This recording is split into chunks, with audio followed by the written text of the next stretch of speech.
Let me try to first give a impressionistic first slide. It is a motivation for the talk, and somehow it summarizes part of the talk.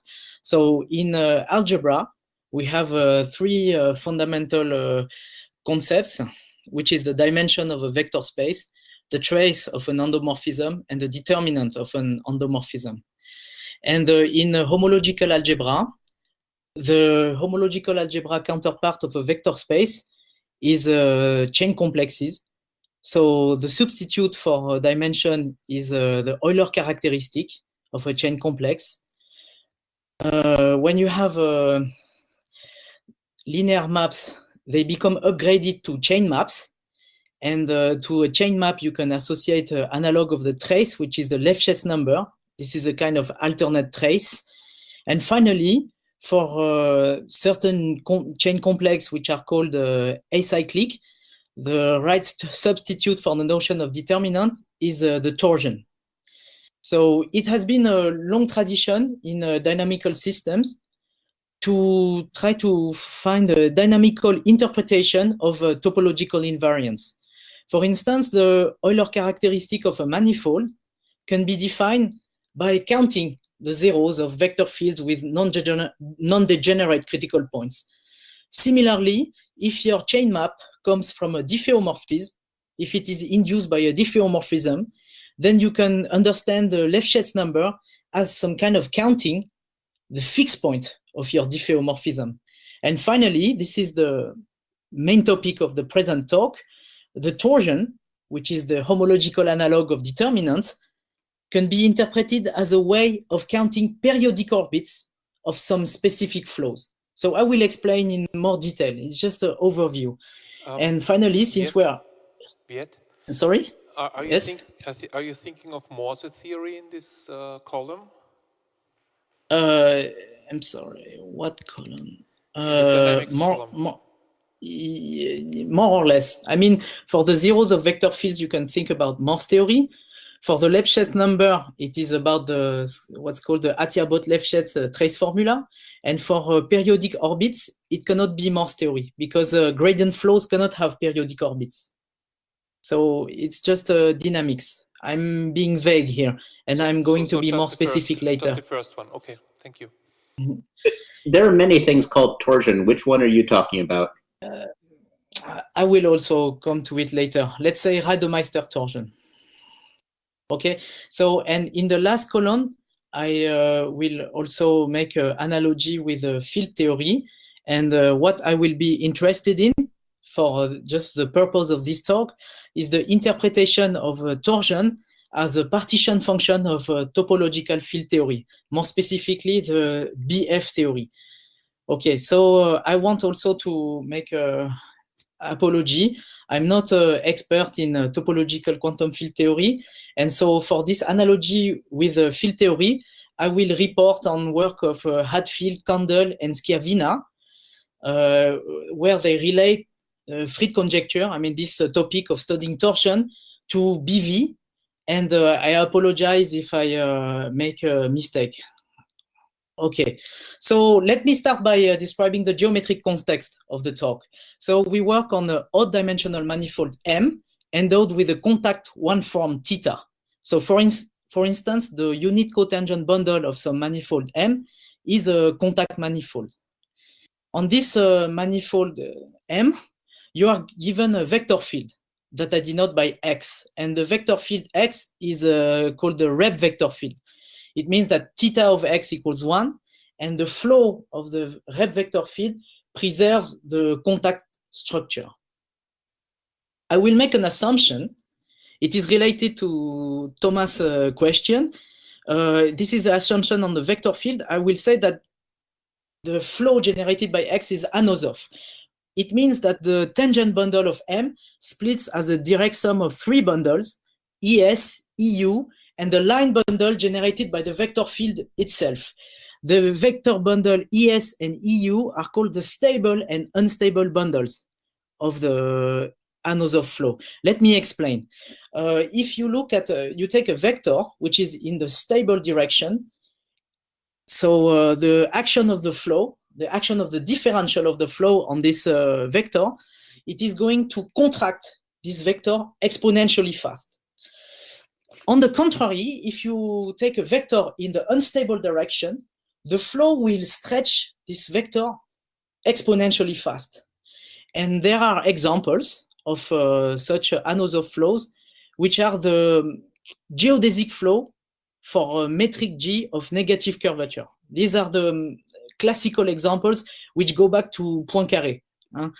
And a third ingredient I will need for the talk, apart from the contact manifold with the Anosov flow, is the data of a flat vector bundle on the manifold M, because I need a representation of the fundamental group, which will be obtained by the parallel transport with respect to the flat connection. You all know that if you are given a flat bundle, it is the same as the data of representation of the pi1. It's just by parallel transport. So here I give you a picture of these Anosov flows. So when you have a manifold which carries an Anosov flow, you have two foliations. There's a stable foliation, which is represented in green. So this is a region where orbits get contracted exponentially fast. And the red leaves, which are called unstable bundles, they are represented in red. It's where the trajectories, they diverge exponentially fast. Okay, so Anosov flows are typical examples of chaotic flows. So this is just to motivate these objects. Okay, so the main object of the talk is the twisted real zeta function.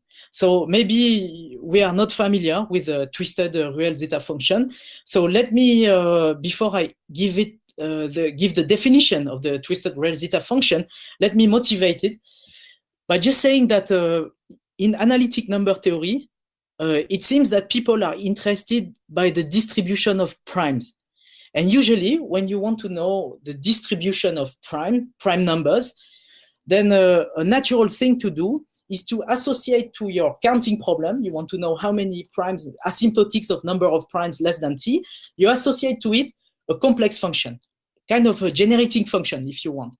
And the generating function, between quotation mark associated to counting of the primes, is the Riemann zeta function. And it has this form. A factorized form, and this form has sum over n. Now, if you want to count primes, but with some constraints, like congruence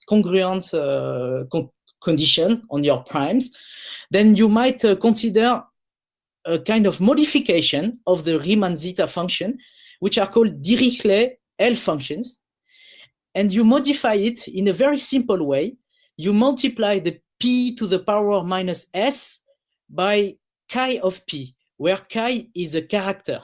It means it's a group homomorphism from the integer to the S1. I mean the unit complex numbers of modulus 1. And so these L functions will be used, their analytic properties will be used to prove analogs of the prime number theorem in the context of when you have condition on your prime numbers. And so by analogy with these classical functions from analytic number theory, you can form the following zeta function, which is an infinite product over the prime periodic orbits of your flow. So you have a flow, the flow has periodic orbits, and you look at prime periodic orbits a bit as if you want to look at the prime numbers, and you associate to these prime periodic orbits an infinite product, which looks exactly like the Dirichlet L function. And what plays the role of the character, chi, is a representation of the pi1, the fundamental group of your manifold, valued into C star. And so this dynamical L function can also be generalized if you take an arbitrary representation of the fundamental group, so not into C star, for instance, into GLNC, you can associate this infinite product, zeta x rho s, okay? So this is really, I'm sorry? I have a question. What makes a periodic orbit prime? It's an excellent question, because it's an analogy with, if you have a periodic orbit and you run it 3 times, I say you are not prime. You have to run it once. You see what I mean? Do you see me moving my hands? If you move 2 times around an orbit, you don't count it. It's an orbit with multiplicity 2. It's not a prime orbit. Prime orbit is run once. Okay, is it clear? Yes. Okay, so here I give you the example of the circle. So the circle of length L, you look at the flow generated by the vector field d theta. I know it is stupid, but I have to give simple examples. And there is only one generator of the pi 1 of the circle. And if you have a representation of the pi 1 of the circle, it is entirely specified by the image of this generator, rho of u. And if you apply the previous recipe, the real zeta function is 1 minus rho of u times exponential of minus SL. And you see, there is only one prime periodic orbit on the circle. You see, so there is only one term in factor. So this is just to illustrate this twisted real zeta function with the simplest example. Okay, so here is a picture. So you have this circle, and when you have a flat connection, you have the parallel transport around the circle, and the parallel transport might have a monodromy, and you take this monodromy as the generator, as a representation of the pi 1. Okay, so this is just to remind you what to keep in mind for the talk. So what are the natural questions one can ask about the zeta function? So motivated by number theory, you know that Riemann proved that the Riemann zeta function has an analytic continuation on the complex plane. It is the same for the Dirichlet L function. They have analytic continuation.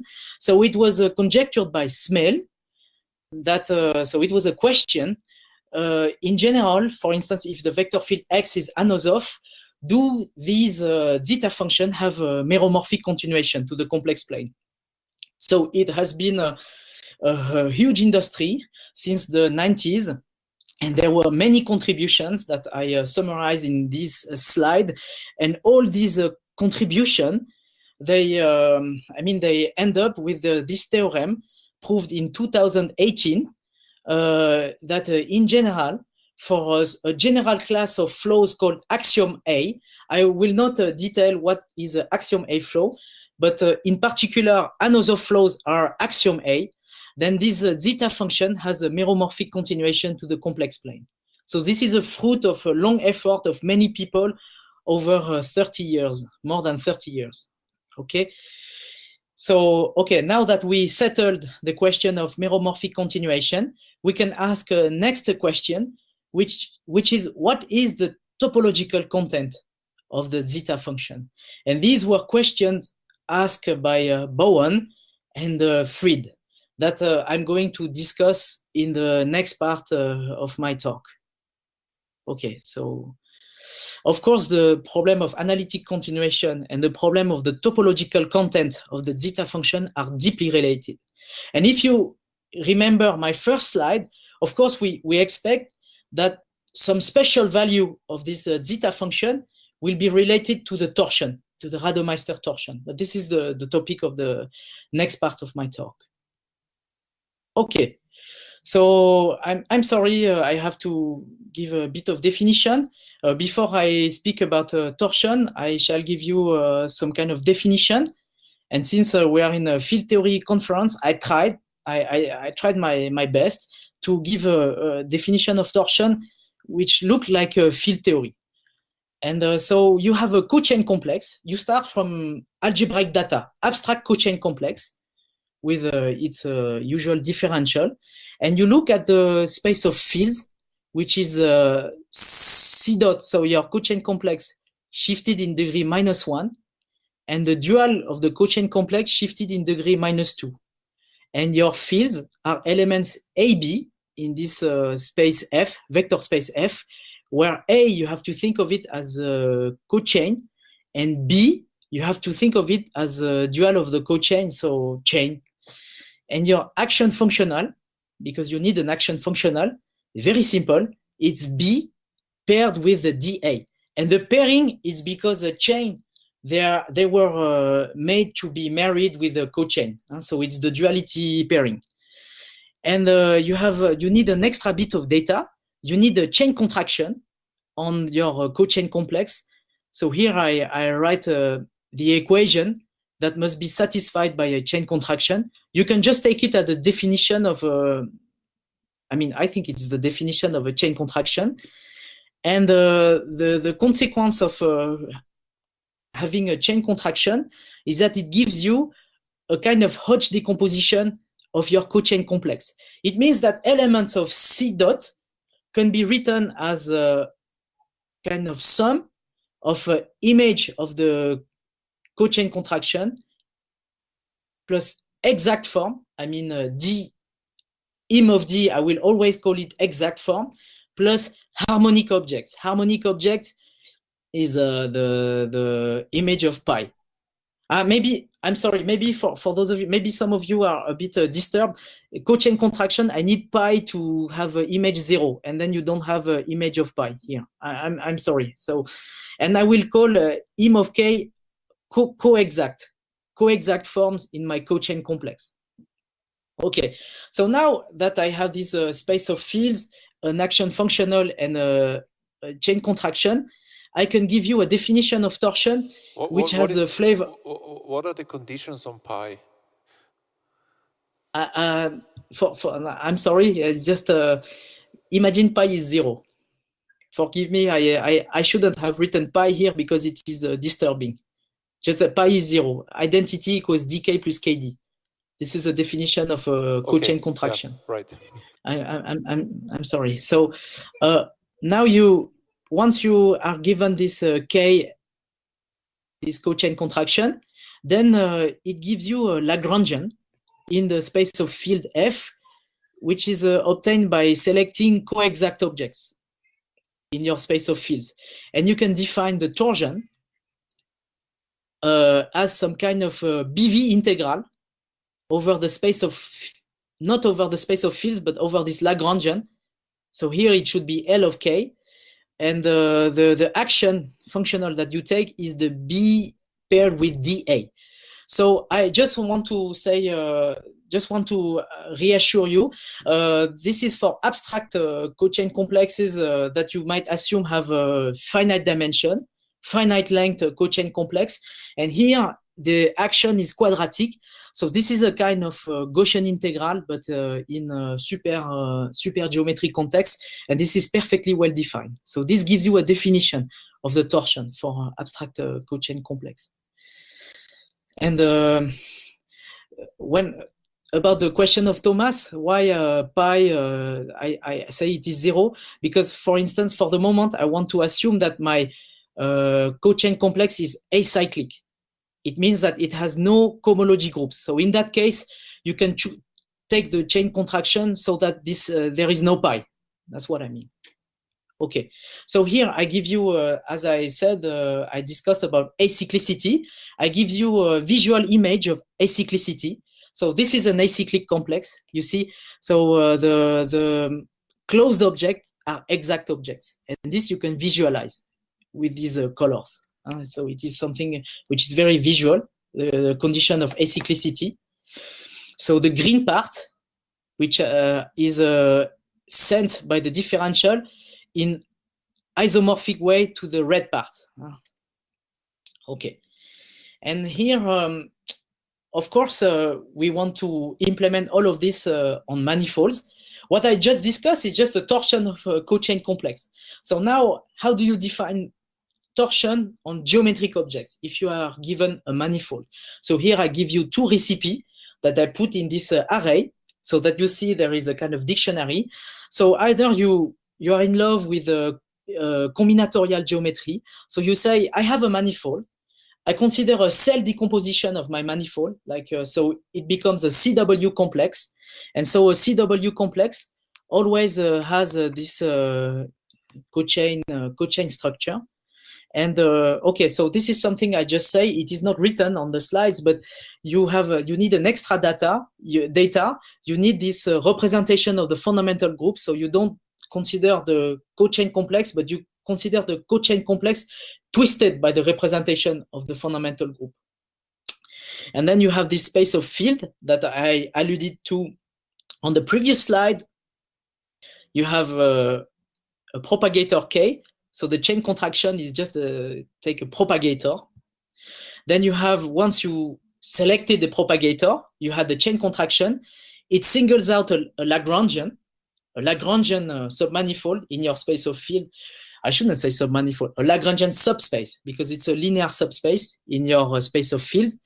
And then the partition function is supposed to give you up to some normalization and up to some convention, but it's supposed to give you the Radomeister torsion. So I give a reference for these results. These are described in some papers by Cataneo, Mniev, and Reshetikin. So they call it Abelian BF theory, and they do it on cellular decomposition of manifold. Okay, now there is another approach. If you want to implement the previous abstract construction on manifold, you take a Riemannian manifold. So this is like more field theoretic in the sense that here you work on the continuum. Your space of field is now infinite dimensional. So you take kind of differential forms with value into your bundle E. You remember there is a flat bundle. There is a flat bundle in the whole picture. So you take E-valued differential forms shifted by 1, and you take E-valued differential forms shifted by n-2. So this factor here with the 1 plays the role of the cochains, and this guy plays the role of the chains. And now, since you are on a Riemannian manifold, you have a metric. And with the metric, you come up with the God-given Hodge theory, and the metric gives you a propagator K. Because once you have a metric, you have a Laplacian.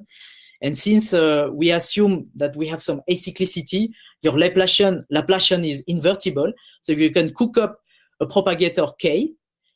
So this is really the fruit of Hodge theory. And once you have a propagator K, you also have a Lagrangian subspace. But here the Lagrangian subspace is infinite dimensional. But applying, in some sense, the previous procedure and using some kind of regularization, renormalization of the determinant, which was first used in mathematics by Ray Singer. So Singer is the Singer from the Atiyah-Singer index theorem. And so then you can make sense of the BV integral as some kind of alternate product of zeta regularized determinant of the Laplacian. And this vision of BV integral and the relation with the alternate product of Ray Singer zeta determinant was first, it seems to me, it was first found by Albert Schwartz in the 70s. So he was the first to consider this Gaussian integral, but where your action functional is degenerate. And then you have to do gauge fixing and so on. Okay, and so it is a consequence of a deep theorem of Chigger and Müller that the combinatorial recipe, so this partition function when you do combinatorics, coincides with the continuum recipe, the Ray Singer. So the torsion calculated by Ray Singer is the same as the torsion of Radomeister. So the Riemannian side and the combinatorial side give the same result, which is not obvious because here you're in infinite dimension. So there is no reason that there is equality. Okay. So now I would like to describe the beautiful idea of Hadfield-Kandel-Schiavina, which makes the connection with dynamics, because you see in the two previous slides, it was either combinatorics or Hodge theory. So what about the dynamics? So now the idea is that instead of using Hodge theory, like the metric G, to do the gauge fixing, let's try to take the vector field, the Anosov vector field, to perform the gauge fixing operation. And I want to tell you, even if you didn't listen anything about what I said from the beginning, the key idea of the talk is that what replaces the Hodge-de Rham identity, the fact that the Laplacian is the supercommutator of D and D star, here is the Lie-Cartan identity. The fact that if you take the contraction with the vector field X and you calculate the supercommutator with D nabla, it gives you the Lie derivative. This is something that all of you know because, okay, so it is a basic in differential geometry, but here it is the key idea to do this gauge fixing. So now you take the Lagrangian to be elements in the image of Ix, because you know Ix, the contraction with the vector field X, generates a complex called the Kosul complex on differential forms. And now you look at Kosul exact objects. These plays the role of the coexact forms in the Hodge gauge fixing. And so you play the same game with the Kosul gauge fixing instead of the coexact forms.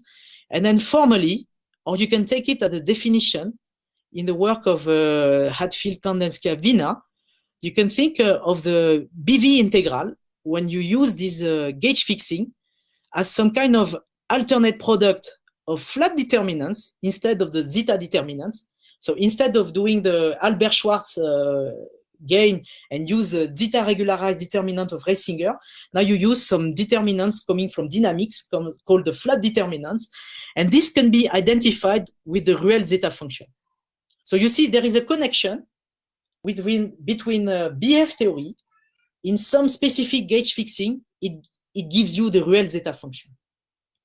So now, once I introduce all the players, I can tell you about Fried's conjecture. So the conjecture of Fried is very simple. It is relate the value at 0 of the zeta function with the Reidemeister torsion. And since I'm in a field theory conference, I have to reformulate it. So the reformulation here does not come from me, come from HKS. So Hadfield-Kandel and Schiavina. So reformulating the Fried conjecture in terms of BV integral, it means that is the BV integral gauge fixing invariant? Because you see, you have the choice of gauge fixing, use the Laplacian, Hodge theory. So this gives you analytic torsion, or you have the dynamical gauge fixing. Maybe some of you who are expert in quantum field theory, maybe they, I don't know, but maybe you call it axial gauge. This kind of, I'm not sure, but this is sounds like an axial gauge. So let's say that you want the BV integral to be gauge fixing invariant. And this is, of course, not trivial at all, because there is a huge difficulty. The difficulty is that you work in infinite dimension. So what is called the BV-Stokes theorem, so it is a very famous theorem in BV theory when you do integral BV theory, is that there is a kind of BV-Stokes theorem. So if exponential of some action satisfy a quantum master equation, then you might choose any Lagrangian, and the path integral, the functional integral, gives you the same result.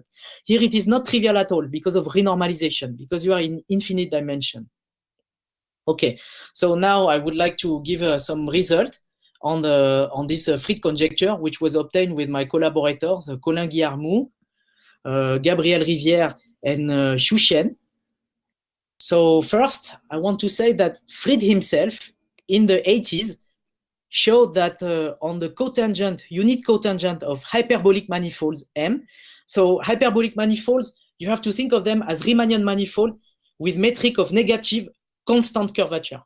And if the representation rho is unitary, the representation of the fundamental group, then the value at 0 of the zeta function up to some power equals the Reidemeister torsion. So he answered his own question in the case of hyperbolic manifolds. Now, in the case of, so when you have some flat connection, nabla, and some Anosov vector field x0, such that the kernel of x0, so you look at the currents, the distributions, I mean, which are killed by the Lie derivative along x0, and if these elements, I mean, if this kernel is null, if there is no distribution killed by the Lie derivative, then we proved that the zeta function is independent of small perturbation of the Anosov vector field x0. So you see, what I want to say is that we proved that locally, the value at 0 of the zeta function is some kind of local topological invariant of the dynamics. It means that if your friend comes up with the vector field x0, and if you perturbate the dynamics a bit, then the value of the zeta function at 0 is the same. So it is a kind of local topological invariant. So in particular, a consequence of our result is that the Fried conjecture holds true for another vector fields in 3D with certain conditions, like the first Betti number of M is greater than 0, and in certain situations in 5D, near geodesic flows of hyperbolic manifolds, so near the situation treated by Fried himself. So here I want to make a dictionary to summarize in field theoretic term what we proved. What we prove is that in the Reisinger picture, using the Hodge gauge fixing, or in the Ruel picture, using the Koszul gauge fixing, under stringent conditions that I outlined in the statement of the theorem, the partition function, they match. So this is like gauge fixing invariance. Okay, so now you want to ask 2 questions. So if the connection is not acyclic, so this is something I didn't write explicitly, but I mentioned several times. The representation of the fundamental groups should be acyclic. It means that you have to choose a representation such that when you twist the RAM complex, so you consider the twisted RAM complex, the cohomology group all vanish. So if the representation is acyclic, but if care of X, so the care of X are the, as I explained, these are the currents which are killed by the Lie derivative along the flow. But if care of X is not 0, so as I told you in the previous theorem, care of X0 is 0, and we really need this condition. But here, if care of X is not 0, then the value of 0 at 0 of the zeta function, it might vanish or it might have poles. So the value of the zeta function is ill-defined. So what I mean is that the question of the Fried conjecture is ill-posed if care of X is not 0. And there is another question, and this question maybe for many of you is very familiar in topological quantum field theory. But in quantum field theory, topological quantum field theory, you want to capture the phase of the partition function. And in all these torsion business, when you take the value at 0 of the zeta function, you take a modulus. And the Rademeister torsion, when you define it in usual topology textbook, you take some modulus, absolute value of some alternate product of determinants. And so you might want to ask some question about the phase, because it is a complex number. And so a natural question is, what can we say about the value at 0 of the zeta function compared to complex valued torsions? So here are the solutions we tried to present. I mean that we gave in joint work with Chaubet. So the first problem is that when you compute the torsion of a chain complex, you need to choose a basis. I mean in usual topology textbook, and in the kernel, if the kernel of X is not 0, there is no natural choice of a basis. And for the case of CW complex, I mean, like I discussed before, when you do combinatorial BF theory on the manifold, there is a distinguished basis because you have a cell decomposition of your manifold. So you don't have any problem, so you don't wonder, I mean, what about the basis? But here it is an important issue. So the key observation is that when you have a contact another flow, when you have a contact structure, then there is a canonical involution on the kernel of the Lie derivative. So this is a joint work with my collaborator Jan Chaubet. So he observed that when there is a contact structure, there is a canonical involution on care of X. And once you have a canonical involution, then this canonical involution defines an intrinsic notion of torsion on the finite dimensional kernel care of X. And so we define an object which we call the dynamical torsion that I can try to explain to you in a kind of bit impressionistic way, but I try to convince you about the relevance of this object. You take the zeta function, which might have a pole or a 0 when S goes to 0, and you renormalize the zeta function when S goes to 0. So you take a renormalized value of zeta, and you multiply it by the torsion of the kernel of the Lie derivative. And the fact that you have a well-defined torsion comes from the existence of this involution gamma. So since, okay, so this object generalizes the value of 0 of the zeta function. So when k of x equals 0, you recover the zeta of 0. And in field theory terminology, I can try to motivate it. So you all heard about the Wilsonian philosophy in quantum field theory, that you have the path integral and you have your fields, and you can decompose your fields into high energy fields plus low energy fields. And this Wilsonian philosophy passes to the BV integral picture. So this is very well described in the book by Mief. There is a book by Mief on BV theory. So what you do is that you make a BV integral on the space of high energy fields, and then you might multiply by some BV integral on the space of low energy field, and you make the product of the two, and you get a BV integral on the space of all fields. So this is exactly the spirit behind this definition. The renormalized zeta function is a kind of BV integral for all the high energy fields somehow, and the torsion of the kernel is like the torsion of the low energy fields, the BV integral of the low energy field, and the product of the two is the full BV integral. Now there is a problem when you do this complex torsion. When you remove the absolute values, is that you need to fix some ambiguities. In fact, on your you have some ambiguities on the phase of your torsion, and so to fix the ambiguities, you have to define what Turaev introduced and called the Euler structure. So since I don't want to give a complicated definition, here I give you a picture. So you see in red, you have your cell decomposition of your manifold. So these are the cells of your manifold that you decompose, like the triangles. And you have to choose something which looks like, I call it a Turaev spider, but it's really a kind of spider. So you have a base point, and you choose some path connecting the base point to the center of the cells. And the data of such object that I call a Turaev spider up to homotopy defines you Euler structures.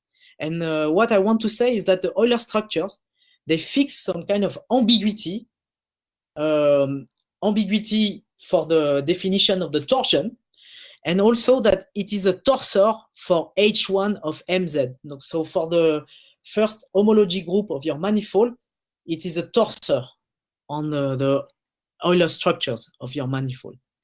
So once you have this object, the Euler structures, then you might define a kind of refinement of the torsion, which was introduced by Turaev, which is that you have to think as a function of a representation of the fundamental group, and it also depends on this Euler structure. Okay, maybe if you are not familiar with this concept of Euler structure, it's like an orientation on a manifold. When you do topology, when you want to intersect objects on a manifold, your algebraic topology professor tells you have to choose an orientation on your manifold, and there are many choices. Here is the same thing. You have to choose some Euler structure. It fixes some things, and it allows you to define some objects, and the object in question is the Turaev torsion. Okay, so here you see there is no absolute value anymore. It's a complex number. So here I give an example. I give an example on the circle, and in this explicit example that I calculated, if your representation is unitary, then you see that when you take the modulus of the Turaev torsion, you recover the Rademeister torsion. So it's really a refinement of the Rademeister torsion. You add extra information. Okay, so now let me give you the main theorem of my joint work with Jan Chaubet. So I denote by A the space of Anosov vector fields on the manifold M. So you have to think that you have a manifold M, contact manifold M, and you have the space of all vector fields. So this is huge, this is wild. And in the space of all vector fields, you have some specific vector fields with nice property, which are these Anosov vector fields. And you have to imagine in your mind that you have some islands in the sea of all vector fields. You have some islands, connected components in the space of Anosov vector fields. And this is open. This is open. The set of Anosov vector fields is open, and this is a consequence of structural stability. When you perturb an Anosov guy, it is still Anosov. Okay. Then I denote by rep 0 the space of acyclic representation of the pi1. So maybe some of you call it the character, kind of acyclic part of the character variety. It is very important, this character variety. You remember in the second slide, I told you about the Dirichlet L function that is used in analytic number theory. And I told you, you need a character. So this space of acyclic representation somehow is like the space of characters. Or if you want, it's like the moduli space of flat connection somehow. But here, flat acyclic connections. And so you want to think of your torsion, the dynamical torsion, as some function of the vector field and also as a function of the representation. So a function on the moduli space of flat connections. So what we prove, the first theorem we prove, is that on the space of Anosov vector fields, tau of x rho is locally constant. So it's a kind of local topological invariant of the Anosov vector fields, stable by perturbation. Then this is more complicated to state, but I will try. You take a connected open subset of acyclic representation. So you are in your space of characters. You take an open connected ball, and then you take some open connected ball of Anosov vector fields. So you fix two open sets in the vector fields and in the character variety.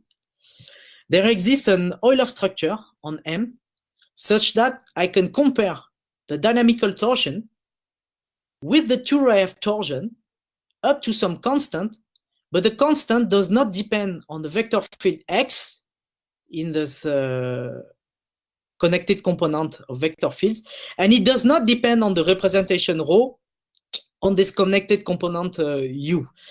Of course, C might depend on U and V, but not on the specific element of U and V.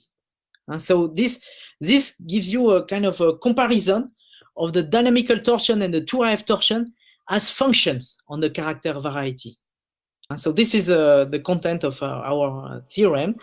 And you have to think of both sides as holomorphic function of the representation. And now I would like to go back to the circle. Could you maybe come to a conclusion, because we're already a bit over time? I'm sorry. Okay. So this is can I have like 3 minutes? It's okay, 3 minutes? Could you try 2? Okay, I will try. So this is okay, so now I would like to ask some question. So what would be a BF theory interpretation of the 2ρf torsion, of this refinement of the Rademeister torsion? And another question that I would like to ask, to the experts, in BV, BF theory, is we see in our theorem with Chaubet, we see that there can be pairs of Anosov vector fields that somehow correspond to different Euler structures, and they give different different value for the dynamical torsion. But can we think of it as a failure of the BV-Stokes theorem in infinite dimension? And somehow, in fact, we computed the failure of this BV-Stokes theorem in some cases, and it looks like what people call it is a bit similar to what people call the framing anomaly in Chern-Simons theory. When you define Chern-Simons theory on manifolds, it's not a topological invariant. You have to fix some data, like the framing, and you have to introduce some corrective terms, and it's called the framing anomaly. And what we found in our computations has the flavor of these framing anomalies. And finally, just 1 minute to conclude, because all what I previously said was very complicated. It was all about partition functions, and in a quantum field theory, it's like in Professor Park talk, you want to calculate a correlation function. So using ideas about you want to calculate correlation functions, we prove the following theorem. If you have a surface with a negative curvature and you have 2 points on your surface, and you consider all the geodesic arcs between the 2 points, and you consider this complex function e to the power minus L gamma times z, then we prove it is in analogy with the, I don't know if you know that the Riemann zeta function at 0, it's 1 plus 1 plus 1, it is minus 1 over 2. So what we prove with my collaborator Gabriel Rivière is that at 0, 1 plus 1 plus 1 plus 1 is also equal to 1 over the Euler characteristic of the surface, which is a rational number. And this is a simple illustration of how the power of these topological field theory ideas can help in finding new interesting formulas relating dynamics and topology. Thank you for your attention.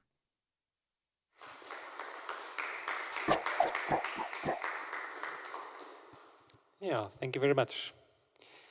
We have time for a question. Is there a question from the lecture hall? Is there a question from the online participants? Then just unmute your microphone and ask the question.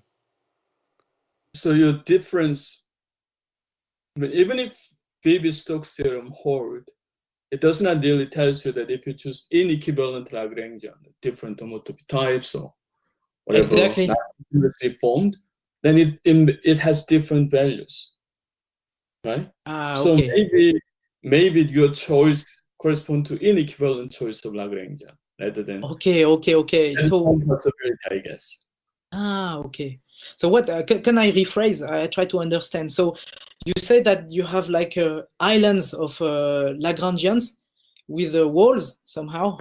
Yeah. And if I make small perturbation, kind of equivalent in the sense that all BV integral is same, but there may be different choices. So you have a kind of really chambers and walls and exactly. So this is the impression we find. So like if you have a vector field V and you take the opposite vector field, like you reverse it, then you have to cross some walls. There is some obstruction, and we find some corrective term immediately. So I think there would be with kind of some version of corrected, regularized, whatever version of Viet-Stokes theorem does not hold, then kind of entire structure fall down. Kind of you want to like distort that in whatever sense. So maybe really your difference is in really different choice, and you have all those chamber and wall system in your all different choices, and you may be able to compute those transitions. Right? Okay.